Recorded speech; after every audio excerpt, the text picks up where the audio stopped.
This is a Versa-Vise. It's made by Will-Bert Corporation, and I think that it's 70s or 80s vintage. It's made in USA there, and there's a couple of interesting features with this vise that I wanted to show, as well as just show a little mini restoration where I'm going to clean it up and maybe either polish or grind down the mating surfaces on this thing. But there's two features that I've noticed with this that are kind of cool.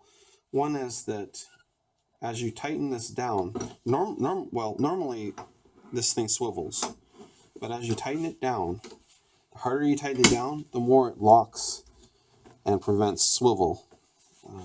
That's accomplished by this little camming feature right down here. This active jaw right here wants to move that way because the axis force is right here, whereas you're clamping down up here. So there's kind of a torquing action that wants to happen. As that moves, it moves this cam. It rotates this cam along this pin and forces it against the stand part right here. That's what locks it down. The other cool feature with this vise is that, and I think the natural position for the stand is right in the corner. But the stand is fixed and the vise is removable. And what that does is it allows you to rotate the vise 90 degrees and mount it that way. So now all of a sudden you can secure stuff vertically, long stuff vertically, and tighten it down, and it clamps down and won't move in the same way with this camming mechanism. So that's the kind of the two features that are kind of cool. As I understand it, the usages of this vise are light duty uses like clamping down wood or plastic, or doing gunsmithing work. And I kind of like it. It's kind of a cool little vise. It's got smooth jaws. Jaw width is 3.5.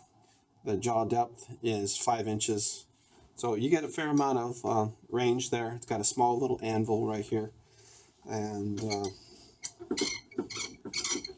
one thing that's different than a lot of machinist vices is that the active jaw is not removable, or at least not like a typical machinist vise. It's in there. The way to get this out, as I understand it, is the main screw is kind of pressed in there. There's a bushing in there right behind here that's kind of a press fit, and I don't think I'm going to remove that out. I think I'm just going to try and lube it as is, just kind of keep things real simple. But I do want to remove, clean up the rust and the grime on there, and do something with these metal edges here. Either file and sand them down polished, or maybe I'll just wire brush them and clean them up. It looks to be in pretty good shape. It seems to be pretty functional. Yeah, I kind of like this vise. It's kind of neat.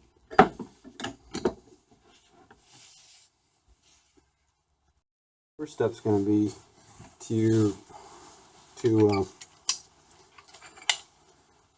get rid of the grease and grime off there.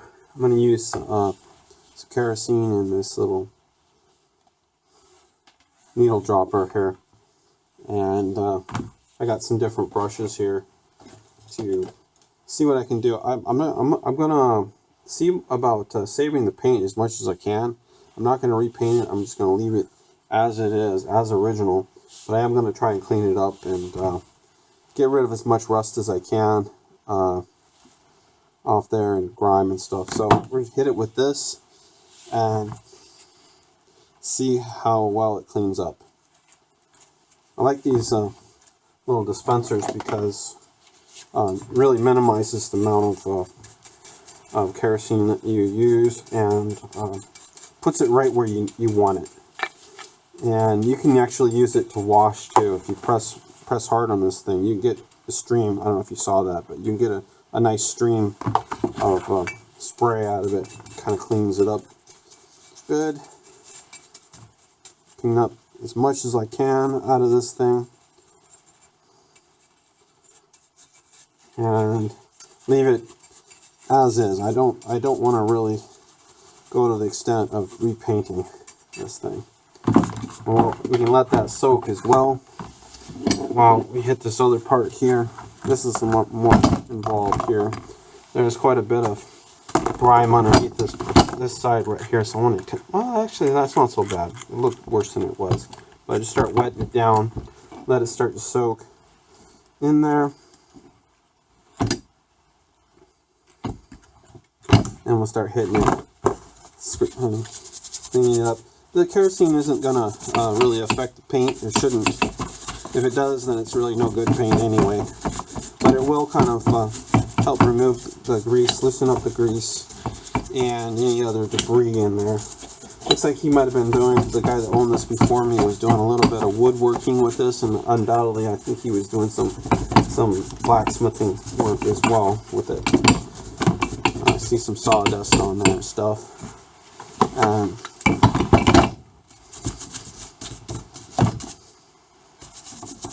Yeah, we're going to have to move the vise in a different position. Also, I found that the kerosene doesn't really affect adhesive on labels as well. So I can go right over that label, whereas other solvents, you know, are going to peel that label right off. You know, so got to be more careful around that. I want to keep that label as is. Matter of fact, I think I'm going to just hit that with a paper towel really quick, try and get to clean that and try and avoid that from now on, because I want to leave that label right as is. And that's a nice clean label. I'll leave it as is. As soon as I get done doing this, I'm going to move the active jaw outward and see what other parts that I can get to.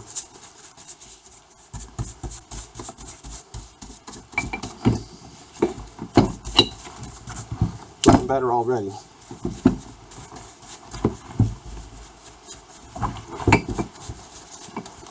Some of this stuff might be a little more involved. Looks like some, I don't know what that is actually, some kind of, I want to say grease, but it should have came off if it was grease right there. But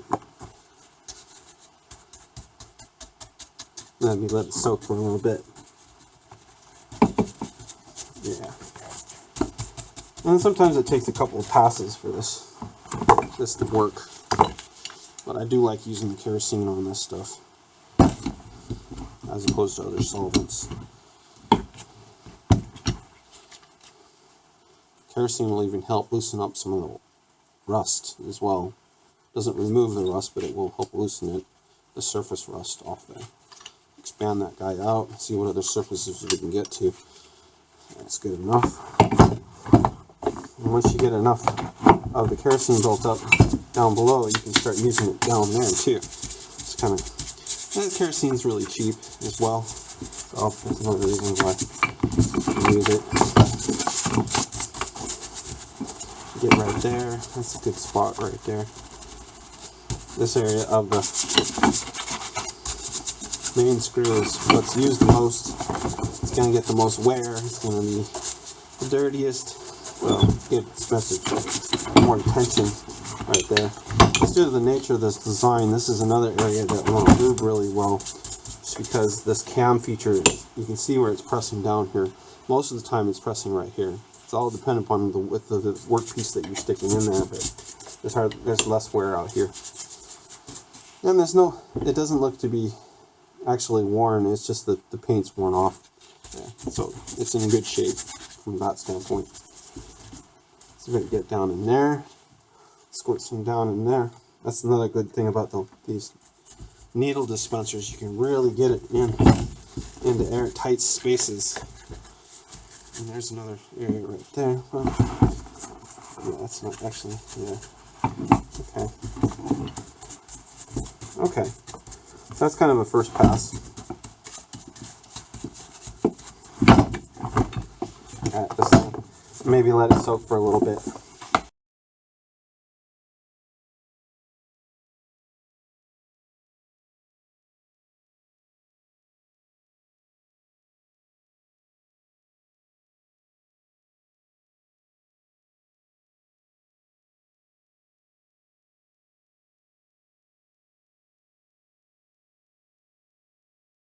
tried using some isopropyl alcohol to get some of these stains off of here. I'm not really, it's got to be some type of solvent that he was using on there that would cause those stains. The kerosene didn't take them off, so I'll try a little bit of, carefully try a little bit of the alcohol on here to see if that's, yeah, that's actually working. It is removing a little tiny little bit of the paint, but not bad. And that did take those stains off, so that worked actually. Yeah, that's better. It's never going to be perfect, but we can at least get, yeah, that's not bad. In fact, part of that's going to be rust as well, but that's not bad. It's also going to take and clean any remaining residue off of here. Yeah, that's looking good. Actually, clean any remaining residue from the, stay away from that label though. I want to stay away from that.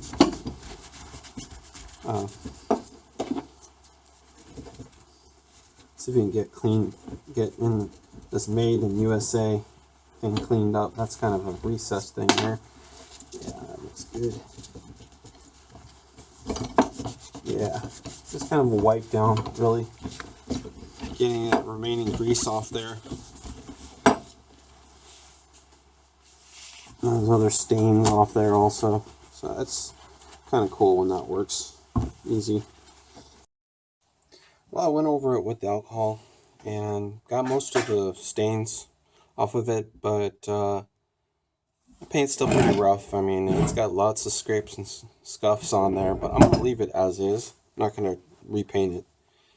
Leave it original. And I think what I'm going to do regards to the exposed metal surfaces is I'm going to hit it with some fine grit sandpaper, and I've got these like little sanding blocks here to keep things nice and flat. And then maybe I'll just do a wire wheel finish after I get all the rust off there and stuff. I don't think I'm going to go with a kind of a bright silver finish with this. I like the idea of just getting the rust off there and doing kind of more of a wire brushed finish on the metal surface, exposed metal surfaces. So I'm going to just start with these guys, and I think this is probably 220 grit, I think.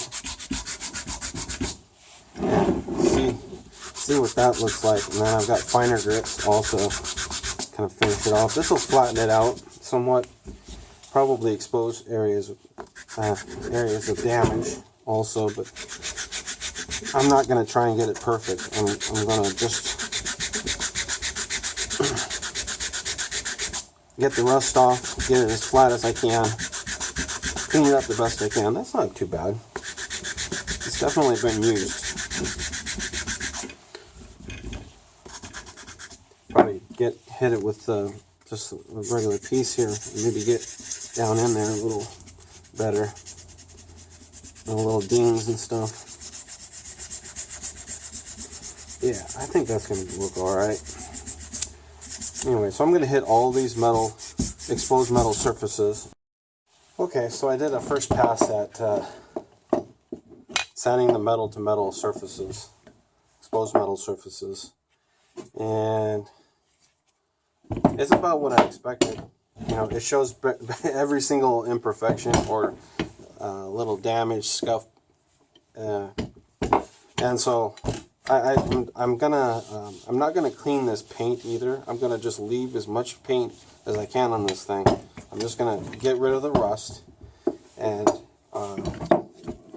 then I'm definitely going to wire brush this, because unless I was to continue down until all these imperfections are gone, it's just not going to look so good.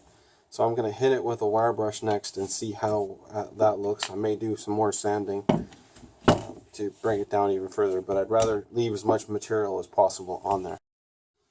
Okay, so I got done with wire brushing all the exposed metal parts. You can see all the little dings and score marks and everything that's happened throughout its life, but I'm going for the original look, not perfection. So I just did the minimum of sanding to get the rust off and flatten things out where I could. I think it looks better. I am going to leave the paint on these metal areas, again, to just keep it original. I like how this handle turned out. Wish the rest of it turned out like that. Different kind of metal. And I used a combination of a wire brush on a drill press and also a Dremel to get to really small areas. And, I think it's an improvement, and I'm going to go with it. The next step is going to be to just re-clean it, make sure there's no metal dust or anything like that in there. And then I'm going to finish it with a rust preventative, and then last would be kind of just lubing the metal to metal contact points, and then it'll be done.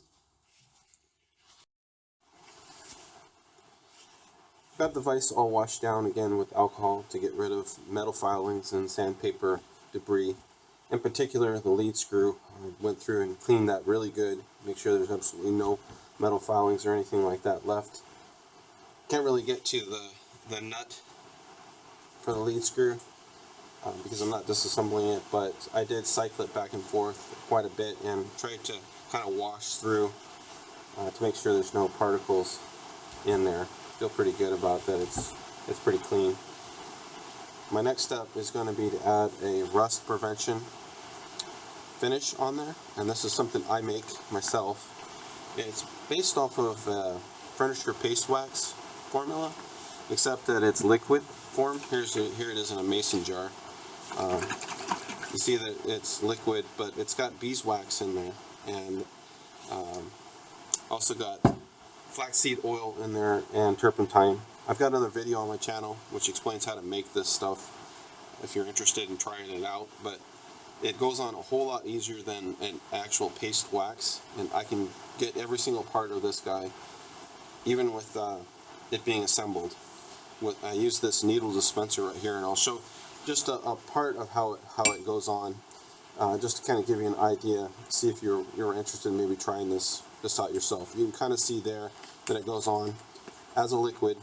And I use nitrile gloves with it, and I really don't use paper towels too much. I just put a little bit on there and get it on the gloves and basically rub it in with the gloves, and that can get most everything with the gloves. If I need to, I'll take a little piece of paper towel and get to areas that I can't get to. So like in here where it might be a little tough to get in there with your finger, I just get it started with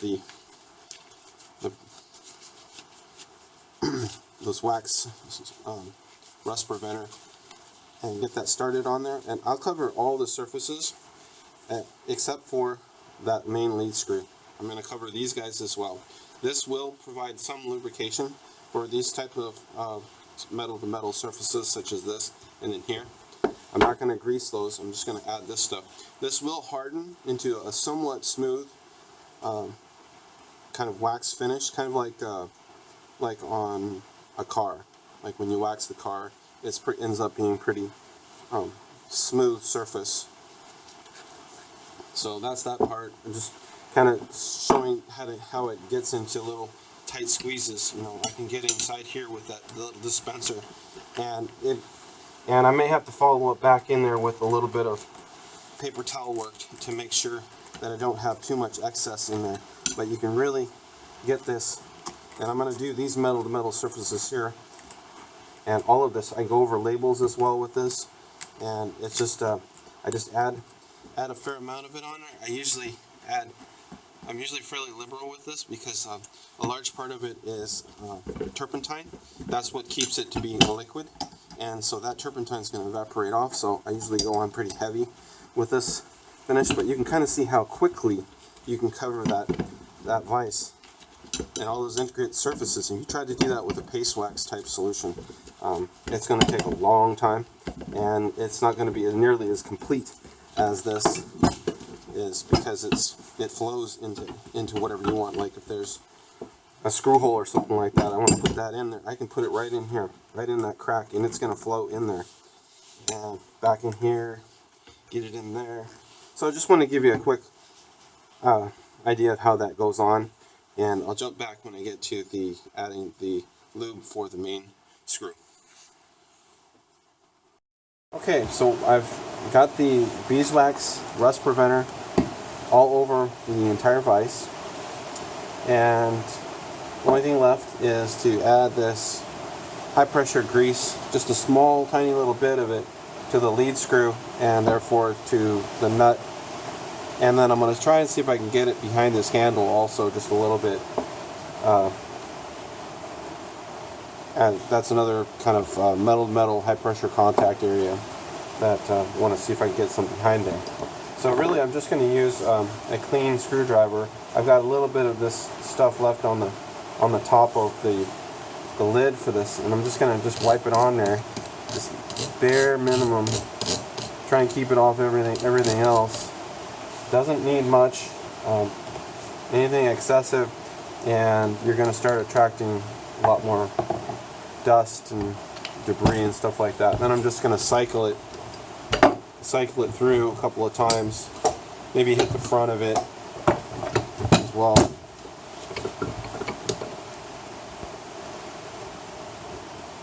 Get it on the main nut there, clean off any excess. So I got it back down or open all the way. I'm going to hit a little bit more right here,